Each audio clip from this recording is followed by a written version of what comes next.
Halo guys. Hai, Shalom teman-teman semuanya. Hari ini saya Syira dan kedua rekan saya. Michela. Tentunya kami akan membahas topik yang sedikit berbeda, yaitu tentang sejarah. Namun kali ini bedanya, kami akan sedikit mendalami topik sejarah dari biasanya, dan kami akan membahas tentang pemerintahan VOC serta kedatangan bangsa kolonial di NTT dan apa sih dampak dan perkembangannya di Kupang. Sebelum itu gimana nih kabar Michela dan Gwenyal? Baik-baik kan selama pandemi? Baik dong. Oke, tanpa basa-basi langsung aja ke topiknya. Tahu nggak teman-teman, ternyata pada masa pemerintahan VOC itu kan secara sejarah itu kan tercatat pada tahun 1653 sampai 1799, dan sesuai dengan apa yang kita cari tentang ternyata VOC itu atau pihak kolonial itu pernah datang ke Kupang loh, khususnya di bagian timur. Selanjutnya ternyata di bagian timur itu merupakan salah satu wilayah dan tidak terlalu strategis, namun itu pada saat itu menyumbang paling tinggi hasil pertanian dan hasil bumi. Saat itu juga Belanda tertarik dan menganggap bahwa NTT merupakan salah satu tempat yang pas untuk dilakukannya perdagangan. Dan ternyata para kolonial juga menganggap bahwa di NTT layak untuk dikuasai dan dijadikan perbudakan. Selain itu juga banyak hal yang muncul saat pelayaran terjadi di Nusantara, dan dampaknya pasti perubahan-perubahan yang drastis yang terjadi di kawasan NTT. Salah satu bangsa asing yang datang ke NTT yaitu Belanda, dan dari situlah berawal dari sekitar tahun 653 kalau nggak salah. Belanda itu datang ke NTT dengan maksud untuk berdagang dan rempah-rempah. Rempah-rempah merupakan salah satu hasil bumi yang ada di NTT. Contoh lainnya juga mungkin cendana dan barang-barang lainnya. Namun menurut saya yang paling terkenal itu cendana, karena NTT merupakan salah satu vendor penghasil cendana terbaik. Selanjutnya di NTT itu juga penghasil cendana terbaik dan diakui oleh bangsa lain. Namun hasilnya itu membuat NTT menjadi diperbudak dan juga menghasilkan cendana yang sangat harum dan terbaik. Selain itu ada juga hasil SDH yang lainnya seperti lilin, madu, lebah, dan para budak tentunya, sehingga nantinya itu bisa digunakan atau diolah menjadi sebuah produk yang berguna. Lalu pada masa itu ternyata dulunya Kupang itu memiliki sebuah raja. Nama raja itu kalau nggak salah namanya Overhood.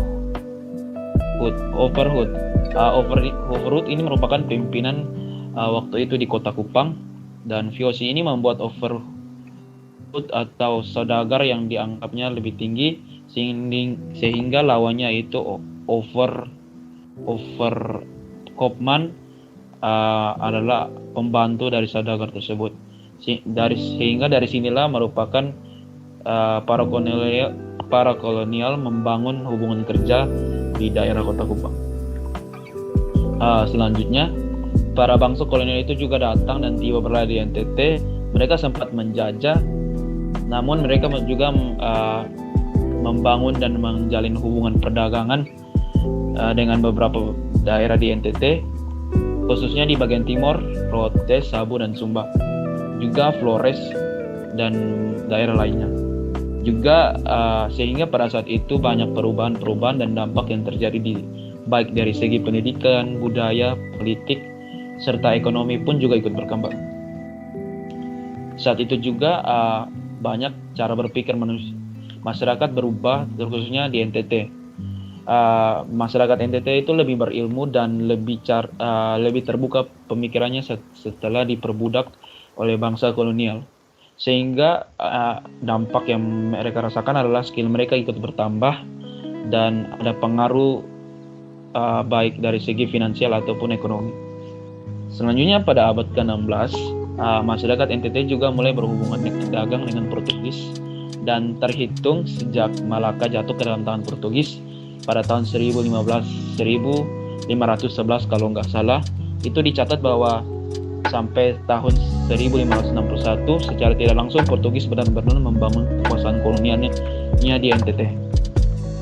Selanjutnya pusat kekuasaannya itu ditetapkan di Solor dan dibangunnya pertahanan benteng tersebut. Namun Belanda juga di satu sisi nggak mau kalah, mereka juga datang dengan maksud berdagang, namun mereka juga ingin menjajah masyarakat NTT saat itu, sehingga mereka menginginkan wilayah yang ada di NTT yaitu Solor yang awalnya adalah milik Portugis. Lalu terjadi peperangan yang terus terjadi. Bayangin deh bagaimana rasanya kita pada zaman tersebut, kita melihat peperangan yang terjadi, pasti di satu sisi ada rasa takut dan ngeri. Namun itulah yang unik dari sebuah sejarah, karena kita bisa belajar dan mengerti sejarah dari buktinya. Selanjutnya pada tahun 1625, 1629 dan 1653 terjadi peperangan baik Belanda dan Portugis. Namun serangan ketiga pada tahun 1653 itu VOC atau Belanda berhasil mengalahkan dan merebut benteng Portugis. Dan selanjutnya VOC juga menarik dan menguasai benteng Portugis yang ada di Kupang, lalu mengganti nama menjadi Fort Concordia. Dan benteng tersebut merupakan salah satu bukti sejarah dan basis pertahanan dan perlindungan untuk menaklukkan raja-raja yang ada di timur.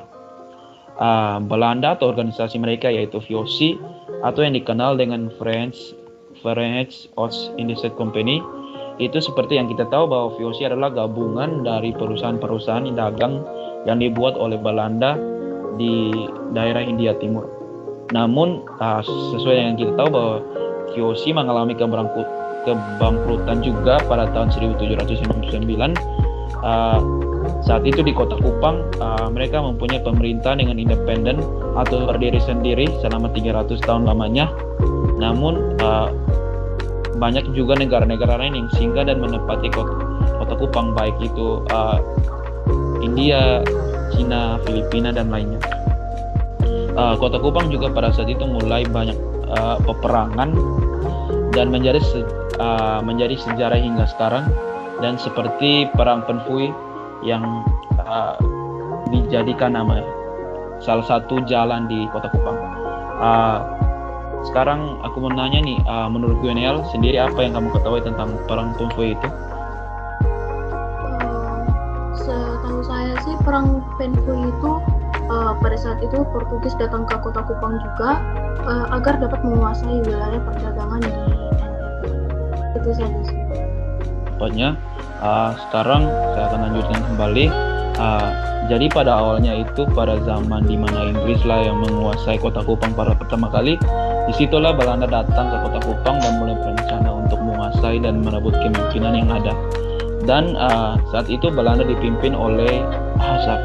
Hassan adalah seorang pemimpin yang diutus oleh VOC dan datang mewakili Belanda.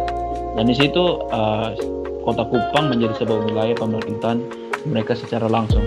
Ya, kepemimpinan pada saat itu di kota Kupang adalah pemerintahan pusat, dan banyak pemerintahan kerajaan-kerajaan yang dibawa pemerintahan Belanda yang sementara dijajah di daerah kota Kupang. Sehingga dari situ banyak muncul perubahan-perubahan serta dampak yang terjadi. Salah satu contoh bukti konkret yaitu bisa kita lihat sekarang di kota Kupang, banyak ciri-ciri dan khas bangunan Belanda di kota Kupang. Contohnya bisa di Tedis atau maupun di daerah-daerah kota Solor, itu adalah salah satu bentuk contoh konkret bangunan-bangunan Belanda pada saat itu. Dan pemimpin Belanda tersebut pada waktu itu adalah Hassan. Hassan memanfaatkan dan menggunakan kesempatan tersebut dengan tujuan untuk menjadi tempat berlangsungnya kegiatan politik atau sistem ekonomi yang ada, dan membangun aliansi yang baik antara raja di kota Kupang maupun kepemimpinan yang dilakukan Belanda saat itu. Uh, jadi ia memimpin selama 16 tahun lamanya, dan dari tahun 1817 sampai 1833 pemimpinan Nasr itu berkuasa dan membuat kebijakan-kebijakan yang terkenal di NTT. Ia melakukan perpindahan terhadap warga Rote dan Sabu pada saat itu agar mereka terhindar dari peperangan di daerah Rote. Mereka juga berpindah ke kota Kupang sehingga bisa menjadi warga NTT, dan sampai sekarang warga NTT masih ada dari berbagai suku yang tercampur, baik Sabu, Rote, dan pulau-pulau yang selanjutnya.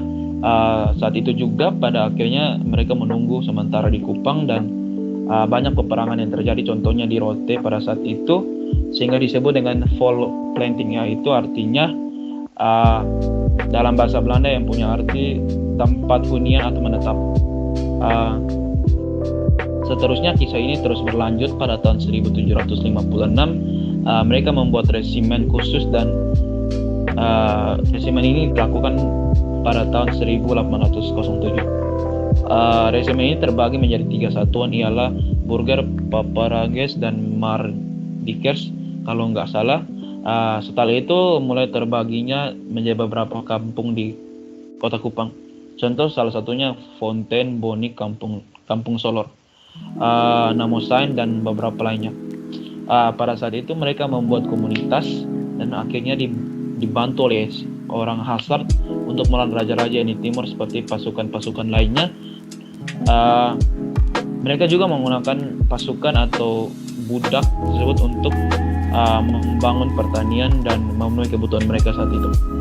Jadi pada tahun 1838 sampai 1849 yang dipimpin oleh Residen Luther, ia menyelesaikan pembangunan jalan raya Kupang Babon pada tanggal 1845, dan selanjutnya Belanda juga menggunakan orang Rote untuk melawan Raja Sonbai Namnuban yang saat itu memerintah di kota Kupang, sehingga harus melakukan perkembangan dengan adanya pembangunan seperti beberapa aspek kehidupan lainnya. Salah satu contoh aspek baik pertanian, perkebunan, peternakan yang saat itu mengalami kekurangan, sehingga Hasard mau mengembangkan potensi yang ada di kota Kupang. Sebelum mereka berpindah dari Rote dan berbagai pulau lainnya, Hasard juga berhadapan dengan kekacauan yang ada di Pulau Rote dan daerah-daerah yang ada di kota Kupang, sehingga banyak orang berpindah dari Rote ke Kupang ataupun Rote ke Sabu, sehingga terjadi transisi yang terjadi. Orang-orang Sabu juga dipindahkan ke kota Kupang, dan ada juga hasil warisan kolonial Hasard yang dikeluarkan melalui aturan-aturan yang ditetapkan. Salah satu contohnya, ia meninggalkan persawahan di Babaon dan Oisau, penanaman yang dilakukan di Pariti, penanaman kebun teh dan perkebunan lainnya. Selanjutnya mungkin pembahasan ini akan dilanjutkan oleh Gwenel tentang respon rakyat. Setelah kita mendengar bagaimana sejarahnya dan latar belakang dari yang telah disampaikan oleh Syeda ini dengan sangat baik, sekarang kita akan melihat nih bagaimana sih kayak respon mereka, respon masyarakat NTT pada saat itu mengenai kolonialisme ini. Jadi pada saat itu masyarakat dihadapkan dengan hanya 2 pilihan, yaitu melawan atau bersekutu. Yang dimana bersekutu berarti masyarakat harus merapat ke pusat, dan melawan berarti melawan dari keliling. Dikarenakan masyarakat pada saat itu belum memahami atau belum mengenal konsep persatuan Indonesia, akhirnya mereka memutuskan untuk bersekutu dengan Belanda, karena pada saat itu Belanda yang lebih maju, seperti persenjataannya itu lebih lengkap. Namun ada juga rakyat yang melawan dan memilih untuk tidak bersekutu dengan Belanda karena beberapa faktor, salah satunya itu berkurangnya kekuasaan yang dialami oleh New Rai Sonbai, yaitu New Imperialisme atau kekuatan kolonial Eropa dalam memperkuat dan memperketat kekuasaan mereka, sehingga timbul perlawanan, kampanye-kampanye, pemaksaan kontrol resmi Belanda dan lain sebagainya. Jadi gitu nih respon mereka, teman-teman semua. Selanjutnya kita akan melihat dampak dan hasil dan hal-hal positif yang ditinggalkan oleh Belanda untuk masyarakat NTT. Jadi yang pertama yaitu ada bahasa atau kosakata. Walaupun bahasa Kupang itu dibentuk dengan latar belakang bahasa Melayu, tapi kebanyakan kosakata bahasa Kupang juga berasal dari bahasa Belanda. Yang kedua, senjata dan pembuatan senapan tumbuk oleh orang-orang Rote yang dipelajari dari Belanda. Yang ketiga itu sopi, yaitu proses penyulimannya yang diajarkan oleh Belanda. Yang keempat, marga atau nama keluarga. Yang kelima, tarian yang biasanya ada di pesta-pesta nikah. Lalu yang keenam adalah motif selimut seperti selimut patola yang motifnya menyerupai motif-motif India. Lalu yang ketujuh itu merupakan bangunan-bangunan fisik. Yang kedelapan, kampung solor. Yang kesembilan, pemukiman penduduk di timur, yaitu pola pemukimannya. Lalu yang kesepuluh itu keanekaragaman etnik. Lalu yang ke-11 munculnya infrastruktur modern awal, yaitu pelabuhan laut, sawah babau, jalan raya Kupang Atambua. Yang ke-12 tangga 40 gereja kota Kupang, tembok pecah ombak, rumah jabatan asisten residen. Lalu yang ke-13 sekolah perkantoran khas Eropa. Lalu yang ke-14 itu ada sekolah pertama yang dibangun di Rote, sehingga seringkali disebut kota Rote, yang akibatnya saat awal kemerdekaan Indonesia banyak pula orang-orang Rote yang memiliki posisi penting dalam pemerintahan. Lalu yang ke-15 itu tumbuhnya nasionalisme, dan yang terakhir yaitu uang-uang yang dipakai para raja pribumi zaman dulu yang merupakan uang dari Belanda. Nah, sekarang saya ingin bertanya kepada Michela. Menurut Michela gimana nih dari dampak-dampak dan hal-hal positif yang telah disebutkan tadi? Wah, terima kasih untuk pertanyaannya, Gwen. Nah, kalau menurut saya sendiri, dampak-dampak dan hal-hal positif yang telah ditinggalkan untuk masyarakat NTT sangat mempengaruhi NTT di zaman sekarang. Jadi, seharusnya kita sebagai masyarakat NTT yang tinggal di NTT, terkhususnya di kota Kupang ini, bangga dan bersyukur atas hal itu. Nah, oke, dari sini saya akan ambil alih ya, Gwen. Saat ini kita akan berpindah kepada topik mengenai peran gereja pada masa kolonialisme. Sebagai informasi utama, sebelum awal mula berdirinya gereja, penyebaran agama baik Kristen maupun Katolik itu dilakukan oleh para misionaris yang datang ke NTT loh. Pada masa penjajahan VOC sendiri, pada awalnya gereja itu merupakan bagian dari VOC. Mengapa demikian?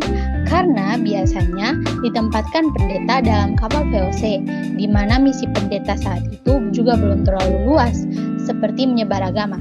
Tetapi mereka memiliki misi untuk merawat serta menjaga kerohanian pegawai VOC itu sendiri. Secara garis besar, dahulu gereja adalah bagian dari VOC. Itu ditandai dengan adanya pendeta yang ditugaskan untuk kurang lebih menjaga kerohanian pegawai VOC.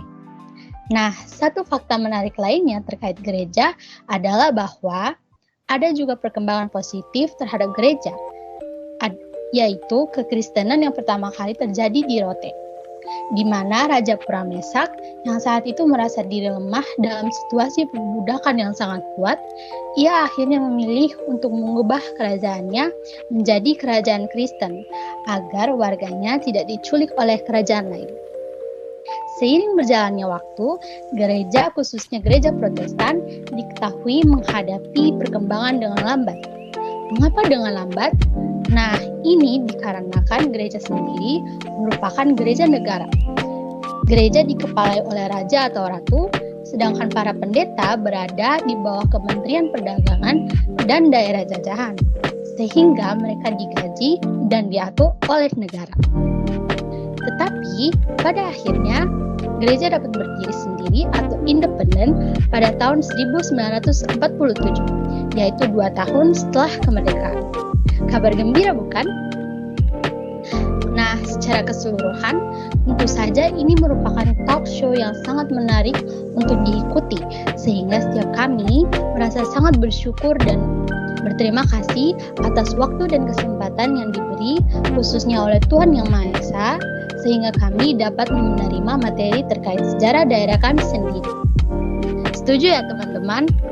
Nah, jujur saya pribadi menerima beberapa hal baru yang saya sendiri sebagai warga asal NTT baru mengetahui hal ini. Hal tersebut adalah, penasaran bukan? Jadi, salah satu hal yang saya dapatkan seperti sebutan kotak rote yang sesungguhnya dikatakan demikian karena sekolah independen pertama di Timor dibangun di Rote loh. Kalau dari Gwen dan Syeda sendiri bagaimana? Kalau dari saya, hal baru yang saya dapatkan dan menurut saya menarik itu adalah mengenai pembangunan Jalan Raya Kupang Atap Kebu yang dulunya dibangun oleh Ir Asmussen sejak tahun 1917 hingga 1926 yang merupakan salah satu dampak yang ditinggalkan oleh Belanda. Kalau menurut saya sendiri, saya juga baru mengetahui bahwa terkait Sopi Jernih yang ternyata itu pembuatannya diajarkan oleh pihak Belanda secara langsung loh, dan sehingga orang Timur juga turut mengenal dan bahkan mencoba membuat Sopi bahkan sampai saat ini. Wah, menarik sekali ya fakta-fakta yang baru saja disebutkan. Namun begitu, bagaimana jika Belanda tidak pernah menduduki tanah Timor? Untuk ini, saya ingin dan rindu untuk menyampaikan pendapat dari hasil diskusi kami bertiga selaku pembicara. Pertama, menurut kami, hal yang akan dirasakan oleh masyarakat Timor adalah lambatnya perkembangan rakyat Timor dalam berbagai aspek kehidupan.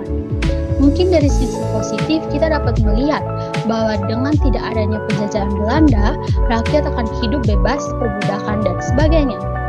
Namun, dari pembahasan sebelumnya, kita juga mempertimbangkan beberapa hal terkait bagaimana Belanda memberi banyak sekali dampak dan peninggalan yang ada.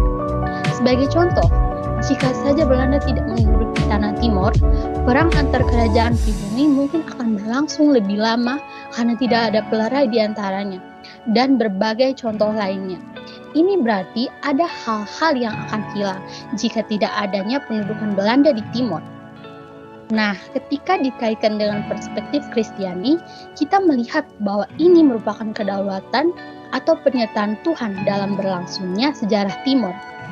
Meski ada siksa dan sakit yang harus ditanggung rakyat dahulu, Tuhan tetap menyertai, bahkan memberi dampak-dampak positif yang dapat dinikmati pula oleh rakyat masa kini. Seperti pada Amsal 20 ayat 24 yang berbunyi, langkah orang ditentukan oleh Tuhan, tetapi bagaimanakah manusia dapat mengerti jalan hidupnya? Demikian pula kita tidak dapat memahami jalan hidup ini, tidak dapat memahami penjajahan, penyiksaan, perbudakan yang terjadi di masa lampau. Namun yang perlu kita percaya bahwa setiap yang terjadi dalam kehidupan adalah sudah ditentukan oleh Allah. Maka itu, tugas kita adalah untuk percaya hanya pada Allah dan bersandar padanya, sebab Dialah yang berdaulat atas segalanya. Dengan kata lain, Tuhan berdaulat dan mengizinkan hal tersebut terjadi dengan maksud dan tujuan tertentu, sehingga ini kembali kepada pandangan masing-masing, menganggap penjajahan sebagai hal yang membawa dampak buruk atau justru membawa dampak baik yang memajukan rakyat.